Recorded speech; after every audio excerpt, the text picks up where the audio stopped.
say no to drugs and our pervasive use of drugs in our culture. And I wonder, maybe there's a place in the elite athlete for the use of anabolic steroids. And so I would ask you to think about this today.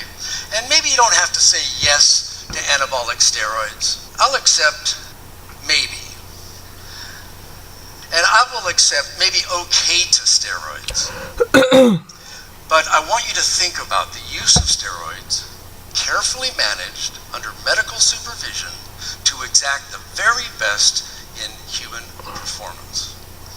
So we have a legion of athletes that have been vilified, they've been condemned for their use of performance-enhancing drugs, gifted athletes who wanted to do the best that they're doing. Well, there's a specific reason why they get banned for using steroids,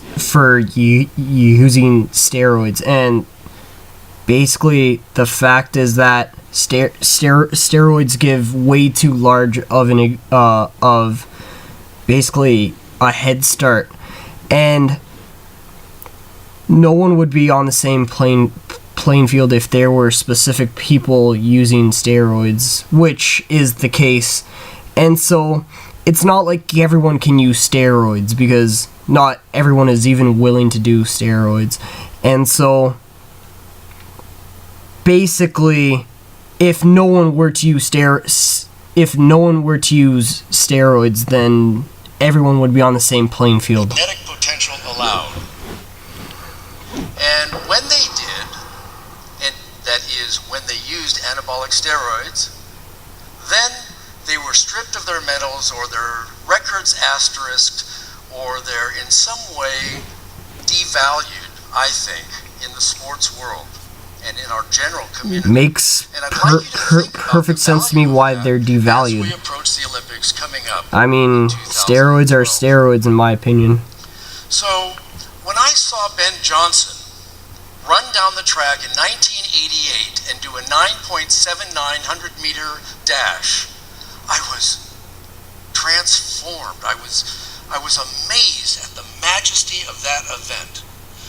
So right now I'm just going to make a small comparison to two Canadian track athletes. One, Ben Johnson. The second one, Donovan Bailey. And so one out of two of these guys actually took anabolic steroids, and Ben Johnson actually managed to win the 100 meter back in, like, I think the 1988 Olympics or something like that. I forget. But the point that I'm trying to make is that Donovan Bailey was also very successful, and he didn't have to resort to steroids. This is basically showing that steroids aren't necessary to win competitions. Like, they're used to basically unlock your full potential quicker. But with hard work, you can actually be where you want to without steroids. I didn't see steroids falling out of his pants when he ran down the track. I didn't see needles coming out of his shorts or any special motors or anything. This was human performance at its finest. And I was so disappointed to hear that he was stripped of his medals when it was revealed that he used anabolic steroids. Now I wonder, are we in Salem 1692? Do we have to pursue athletes who may or may not have used drugs? Can't we just celebrate fantastic performances? Absolutely we can, without the use of steroids. It's not necessary. So I'm asking you to think about the use of performance-enhancing drugs in general and steroids in particular. Now, there are lots of arguments why we shouldn't use steroids. Well, one of the big arguments is that they're not natural. Well, I contend that they're very natural. Now, you don't have to remember the carbons and the hydrogens in this talk, but I'd like you to look at the similarity of all these compounds. These are all steroids, and they're all made in your body. There are mineral corticoids that help regulate the water and salt balance in your body. There are glucocorticoids that help you with your metabolism and your immune system. We have then two classes of drugs called sex hormones, the estrogens, which are largely made, if you have the equipment, ovaries, and we have the testosterones, which are largely made in the testes. But all of us have all of these drugs. The estrogens are also made in the adrenal glands and other tissues. Testosterone is also made in the adrenal glands. And so humanity shares a concentration of estrogen and testosterone. Some women have higher testosterone concentrations than some men. Which is very true. But Generally, on average, the average man has higher testosterone. yeah, male has more. But these drugs are very much natural, and they all derive, all of those four classes of steroid hormones and their derivatives come from a compound 27 carbons big called cholesterol. And we make cholesterol, we eat cholesterol, and from that we synthesize testosterone. Now, testosterone is not a magic drug. When athletes take anabolic steroids in the form of testosterone or its derivatives, they don't immediately transform, but I really wasn't sure about that. So what I did was I injected my mother-in-law. So what I did, now I've blurred this image to protect the children in the audience, but what I did was, this is a before picture in her international competition, table tennis at my house. And I injected her with steroids, and I waited, 2-3 hours. And this is what happened. Now, of course, this is silly. Steroids don't transform those who are sedentary. Steroids are one of an array of components that athletes use to improve performance. No. Listen.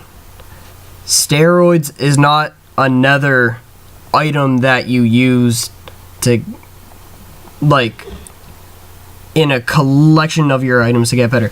It is the most important thing when it comes to, like, performance.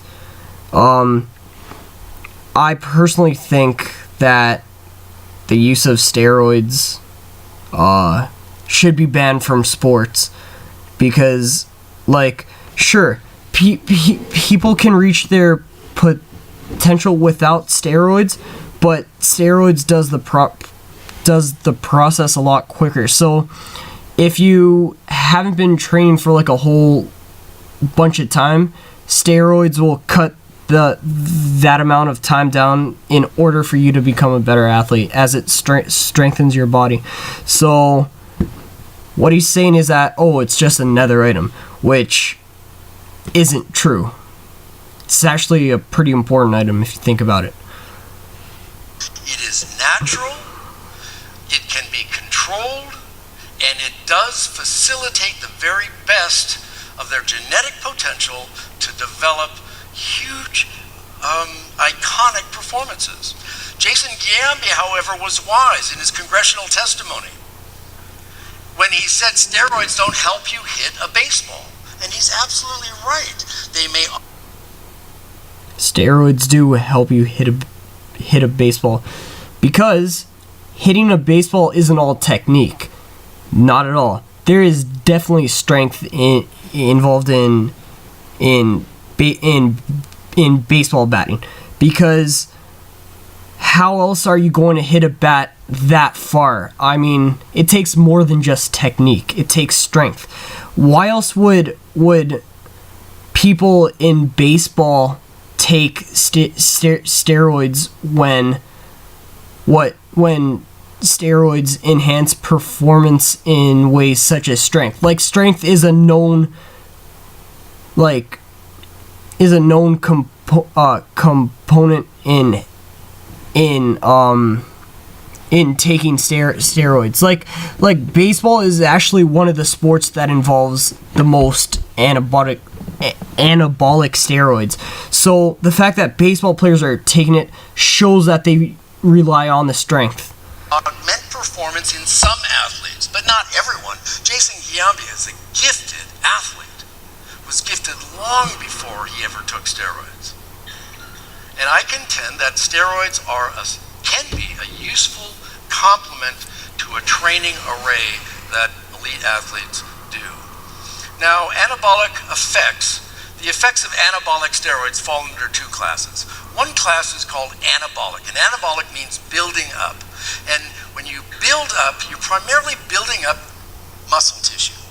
Anabolic steroids go into the cells of muscle tissues and help the muscle tissue express more proteins, which produces more muscle tissue. With the increased muscle mass that athletes get, then they also get increased strength, and they also get the ability to sustain repeated bouts of increased strength. Increased strength. He said it himself. Athletes who may have heats in the morning and then finals in the afternoon, or swimmers who have heats, or competitive cyclists who may do stage races and race 100 miles a day for 3 weeks, like in the Tour de France.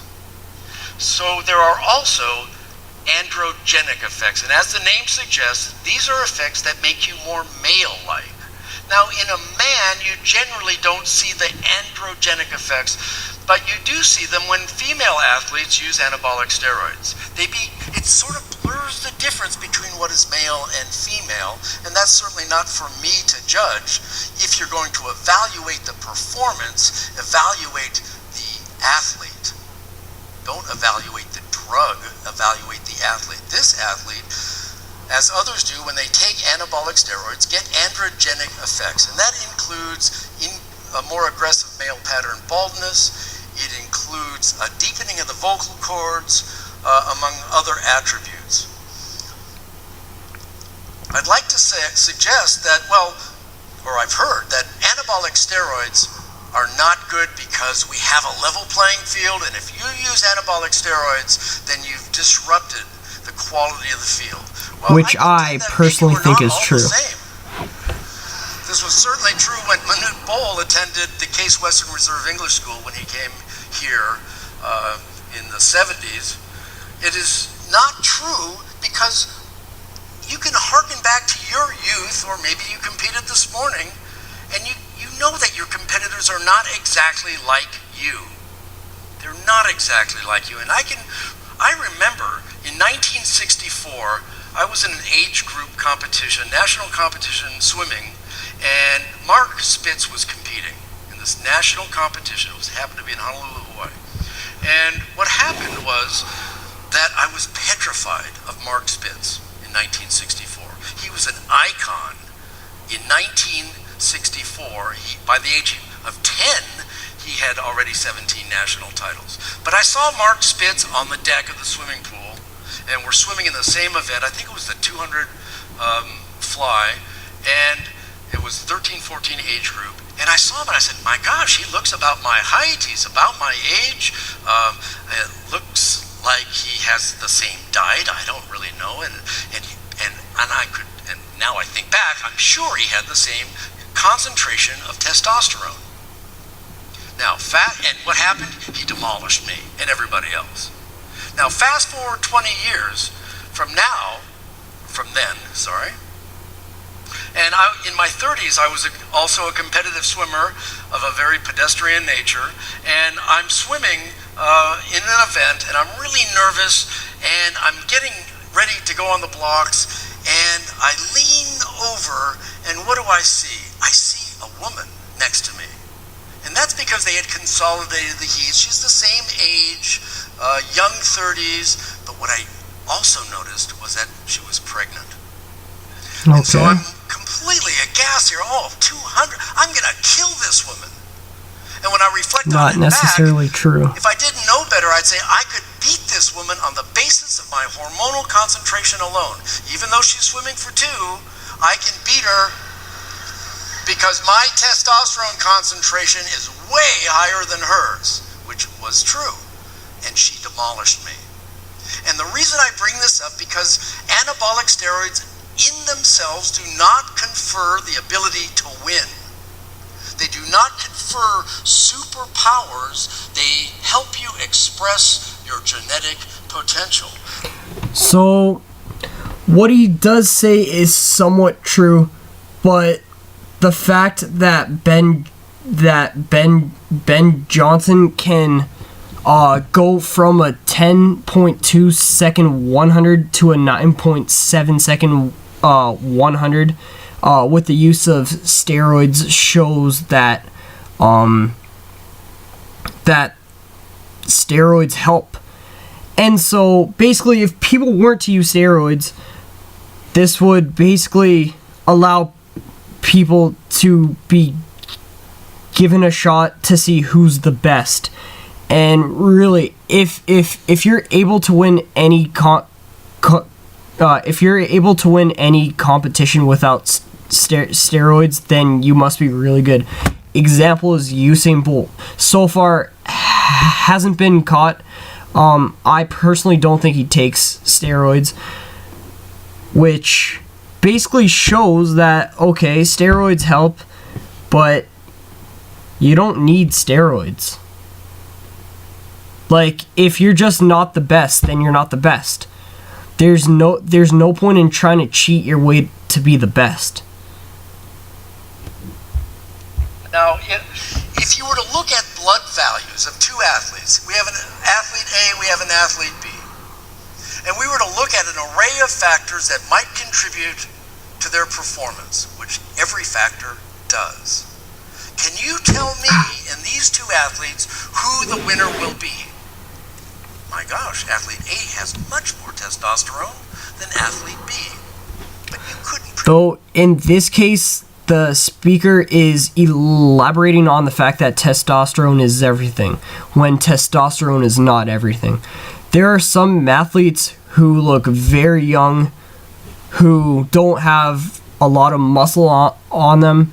I don't know any names, but I do know examples of people, like in professional track and field and in my own experience for when I go and compete, and sometimes they just demolish the competition. And so I don't think testosterone has as much to do as what this guy is saying. The winner? Again, underscoring the contention that anabolic steroids are an arsenal of tools that make up an elite athlete. We do not have a level playing field. We don't wear the same shoes sometimes.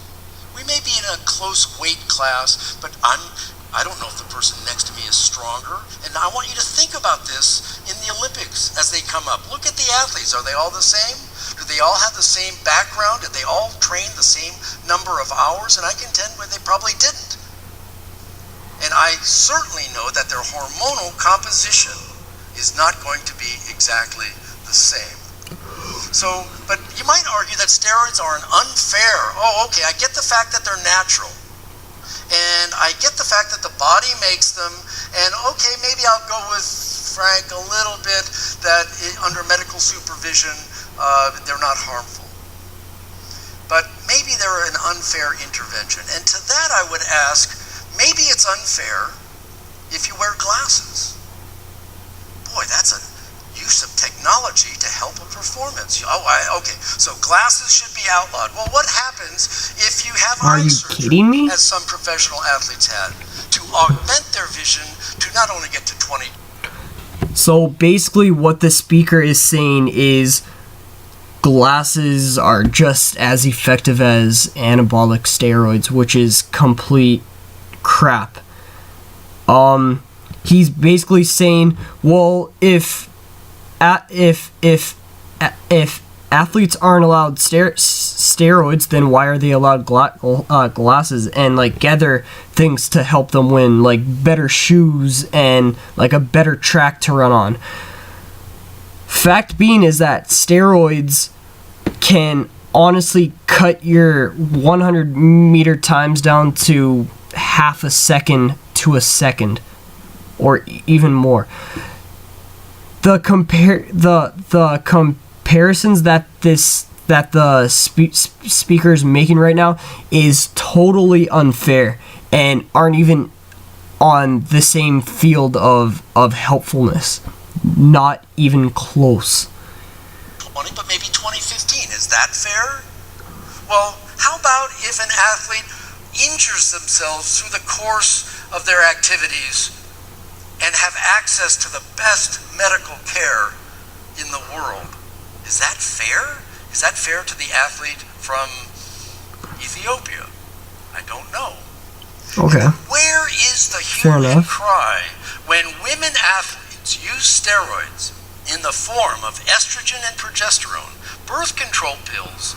As we saw earlier, estrogen is a steroid.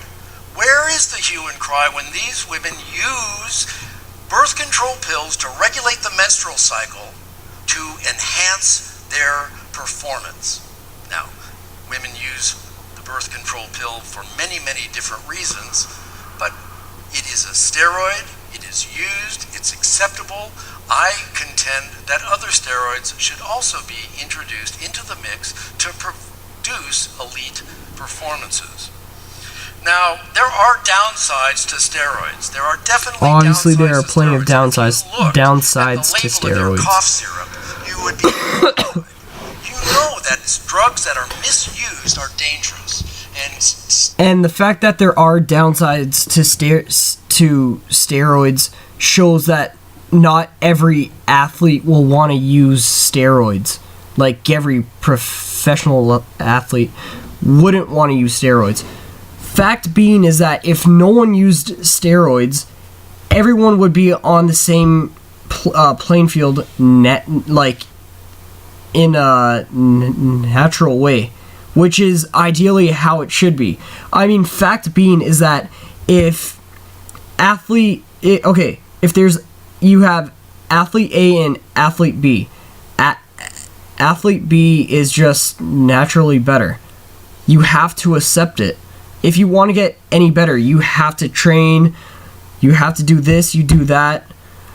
But fact being is that in sports, like, it all comes down to genes and it all comes down to how hard you train.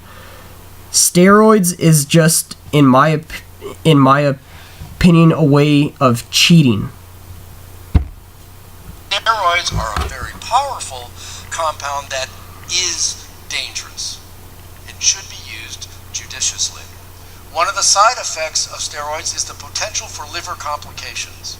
And this So is a then very serious who consequence would even want to take with steroids then? dosage of To win? anabolic steroids, that has to be watched carefully.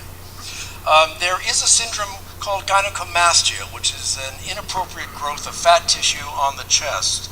And this is one of the downsides to steroid use. And there's another downside. There's an increased amount of facial hair. And there have been women athletes at the elite level who are using anabolic steroids who have been caught shaving before performances, shaving their face before performances. So this is a downside. And I'm not suggesting that there aren't liabilities to the use of steroids. In fact, there's some profound liabilities. You could actually, if you used anabolic steroids, you could turn Republican to become the governor of the state of California. So let's not devalue our icons. We have sports icons, some of which have a history of using anabolic steroids. Let's remember that it's not the drug that's doing the performance, that it is a combination of all sorts of attributes that make an elite performance. Where why drugs not such as allow anabolic something that steroids increases is a huge factor. genetic potential of your body, because we're all different. And let's also consider that to be an elite athlete requires a resolve, a dedication, and a perseverance that the more pedestrian athlete doesn't have. And so, when I think about this, I think, well, basketball has really changed since 1891 when Dr. Naismith invented it. Sports evolve and rules change. And I wonder, is there room in our sports culture for the use of anabolic steroids? Thank you.